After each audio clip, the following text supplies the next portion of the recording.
OU's headed to the championship series against Florida State, a team that we talked about a week ago, and we thought, hey, that's probably one of the teams, one or two teams that you circle and say, yeah, this is probably the best two teams in the country. And for a lot of the season, they were 1 and 2 in the polls, ranked very highly, very close to each other. Oklahoma State had a nice run there. UCLA was up there in the rankings a little bit, but I think Florida State was probably one of the most consistent teams that was playing at an elite level. And they've got a lot of great players in their own right. But who should OU fans know about? I know we know a little bit about Florida State because we played them at home in a midweek game earlier in the year, but who should OU fans know about on this Seminole squad? Well, they better know a lot. Florida State 58-9 on the year, like you alluded to, Adam. OU faced Florida State earlier this year in Norman, where they defeated the Noles 5-4. Sirocco went 4 innings. Jordy came in to close it out after OU was able to regain the lead, thanks to a couple of back-to-back home runs from Haley Lee and Tiare Jennings, to go along with a 3-for-4 performance at the plate from Melissa Brito. So this is a very well-coached, very good softball team. Florida State is 3-0, just like Oklahoma so far in the Women's College World Series. They've got wins over Oklahoma State, Washington, and Tennessee, and they've outscored their opponents, Adam. Get this, 16-2, and in my opinion, they're the most complete team in college softball outside of Oklahoma. Dominant pitching staff, led by an All-American in Kat Sandercock, and a very well-balanced lineup from top to bottom. Just going back and look at some of the statistics from how well the Seminoles have done so far in Oklahoma City. They've got 22 hits so far in the World Series, 5 of which have left the ballpark. So this is going to be a really good, really competitive championship series that Oklahoma has found themselves in. And, you just start when you try to dissect a team and figure out what could potentially give Oklahoma problems. For me, it starts with the All-American pitcher Kat Sandercock, 28-3 record on the year, 1.05 ERA with 116 strikeouts to go with less than 30 walks.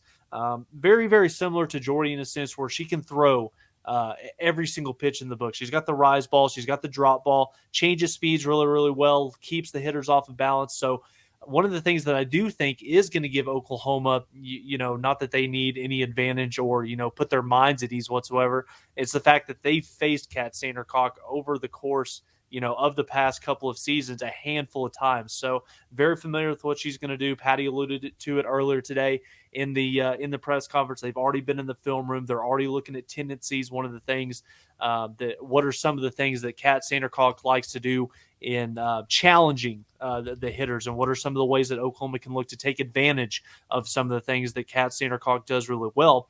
Sandercock to go along with McKenna Reed. I think that obviously we're going to see Kat Sandercock versus Jordy Ball in game 1 tomorrow night. But then once you start getting into game 2, depending on the outcome, Florida State has a very, very competent number 2 pitcher in McKenna Reed, who is unbeaten this year, 13-0. 0.89 ERA in 42 appearances. So a really good two-headed monster down there in Tallahassee as far as that pitching staff goes. And then when you flip things over offensively for what Florida State is able to do, like I alluded to earlier, Adam, the most complete lineup Oklahoma has faced so far in the Women's College World Series. Kind of felt like, Stanford didn't really do anything that, was going to give Oklahoma too much concern.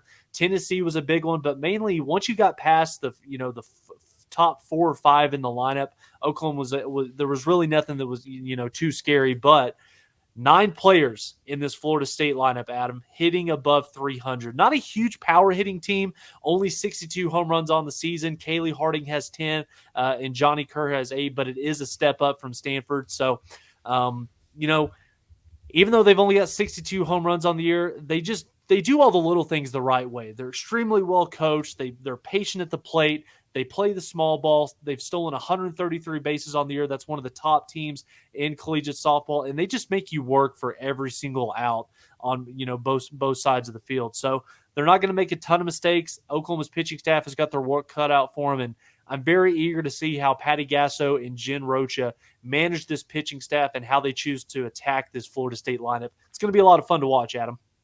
Definitely. If you're not following us on YouTube, you really should be. We're putting that up in the bottom line there, that stat about Florida State having 62 home runs as a team this year. But if you look at OU's top hitters, just Jennings, Coleman, Hansen, and Brito, they've combined for 64 home runs just by themselves. That's not counting Haley Lee. She's a power hitter.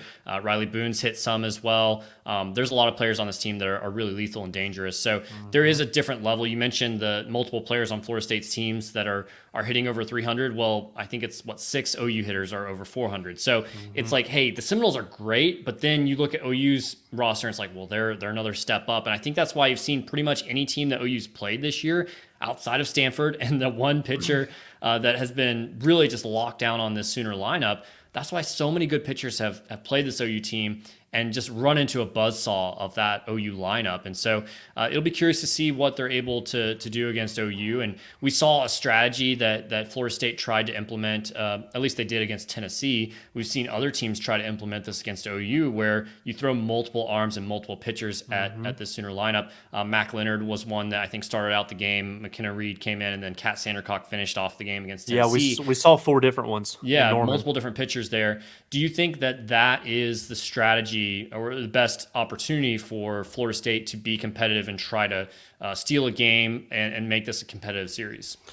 I mean, I could see it being a situation where if Florida State was able to pick up that first win tomorrow night in game 1, maybe you do, go pitching by committee in game 2. But even within the same game, like just switch up so the lineup doesn't get to see Sandercock 2-3 times before I don't think her out, I don't think so, because I think at this point in the season, I mean, you're in the championship series, you throw your best out there. You go with the girl that's gotten you all the way up to this point. Like I said, she's 28-3 on the year. Kat Sandercock gives Florida State the best opportunity to win a national championship. So you've gotten to this point, ride with what's gotten you so far. But again, Adam, one thing that I do want to make sure that many fans are aware of this is it feels like for probably 90% of the season so far this year for OU, they've been able to win games by only having one phase, firing on all cylinders. If Oklahoma was only able to put up, 2 or 3 runs offensively, they were struggling a little bit.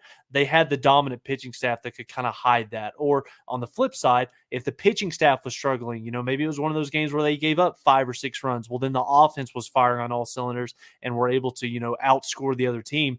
Florida State, with how well this lineup performs, with how dominant this pitching staff is, Oklahoma is going to have to play complimentary softball for at least 2 out of these 3 games to win a national championship. So you've got to dominate in the circle. You've got to have timely hitting at the right moments in each of these, 3 games that starts tomorrow night. So it's going to be a really big test, and I cannot wait to see how Oklahoma's going to match up. It's going to be a lot of fun. You mentioned Jordy Ball likely to be the starter in game 1. But from that point forward, maybe there's 2 more games after Wednesday night's opener. We haven't seen Storako much in this World Series. We saw Nicole May start against Stanford. She let up some early runs in that first couple innings or 2, but then retired 13 in a row. And I don't know why fans are still giving her flack. I mean, she's a victim of Jordy Ball being so good. But at the same time, Nicole May is a very effective weapon. She's got a better batting average and ERA than Kat Sandercock does. I know she was a name we talked about a week ago that might be the best pitcher in this tournament. Jordy Ball's been excellent so far. Kennedy was excellent. There's some other pitchers as well that have been absolutely stellar. But what do you think Patty's going to go with in a game 2 scenario if you're running out Jordy Ball in game 1? Well, Adam, just to start here, I mean, we talked about this all season long. Alex Straka and Nicole May have both had career years pitching for Oklahoma this season. And, Stanford hit the ball really hard off of Nicole May in that first inning, scoring a couple of runs. But then Nicole really settled down, and I think she retired 13 straight before handing the ball over to Jordy for her to close it out, in the 5th and 6th inning. But I do think that this is going to be – it's going to be chalk for the first game. I think you're going to get Jordy Ball versus Kat Sandercock, but so far Jordy in the Women's College World Series, I mean, my God, she has 14 2/3 innings of work, scoreless pitching. She's got 3 appearances, 2 starts and a relief, and she hasn't given up a run since the Super Regional against Clemson. So determination, grit. She's had full command of every pitch in her arsenal. Like we talked about, rise ball, drop ball, change up, challenging hitters across all three planes of the strike zone. And probably, Adam, the thing that's really stuck out to me the most about Jordy, it's when adversity hits and runners get on base, it's almost like her demeanor changes and she flips the switch. She cranks it up another level, and it's almost like she welcomes the challenge of having to get out of those jams. And Patty Gasso, she talked about Jordy in her press conference, that I think her quote is that Jordy was born for those types of moments where she's kind of backed into a corner. She's got to fight her way out of it, figure out a way to get out of those jams. And like we've seen, over the last, 4 or 5 games, she's been able to do so in dominant fashion. But I think you're gonna see Jordy in game 1. Obviously, we'll talk best case scenario here. Oklahoma wins game 1. I don't think you'll see Jordy starting out in game 2. I think that it's going to be a situation where Alex Duraco, we haven't seen her too much so far in the Women's College World Series. Well rested. Very well rested. She's already pitched against Florida State earlier this year. I think she went the first 4 innings of the game in Norman. She got hit a little bit, but Florida State's a really good team, and Duraco's ready to go. Nicole May is also another viable option. I talked about it. She's having a career year. Kirsten Deal, I feel like I've said it for the last month of the season. I think Patty is saving her for one of these moments. So there's we're down to the last couple of moments in the season. So I go Jordy game 1. I go Duraco game 2. If it gets to a winner-take-all game 3, you've got Jordy versus Sandercock again with the national championship on the line. But it also wouldn't surprise me, Adam, because there's been so many rest days in between games so far throughout this tournament. It wouldn't surprise me at all if Jordy takes the ball tomorrow night and she doesn't give it up until the final out's recorded either way.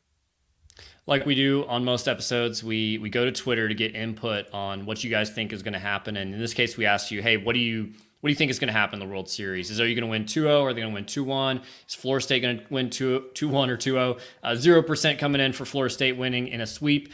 Very nice, 69% of you think OU's going to win 2-0. 27% said OU wins 2-1. And then a very small 4% think FSU wins 2-1. Of course, we have a very large OU following on Twitter, so of course there's some bias there. But Tyler, which side of this are you falling in on? I think I'm going to go with the majority of the vote here. I think Oklahoma gets this done in 2. I know that whenever we recorded this episode a week ago, you thought that there was probably going to be a pretty decent chance that somebody was going to get Oklahoma once, not twice, but Oklahoma was going to have an off game. Somebody was going to be able to pick them off one time. And I just think that this is a moment, Adam, where Oklahoma's 59-1 on the year. They've got 51 straight wins.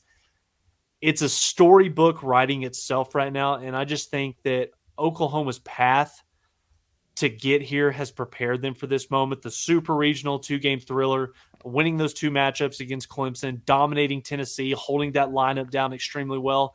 And then you've had 2 hard-fought wins over a Stanford team that, yes, they don't have much offensively that you've got to deal with and what scares you, but Stanford's pitching staff was elite, and Oklahoma had to find ways in crunch time to win both of those games. So OU's been tested very well the last 5 games that they've taken the field.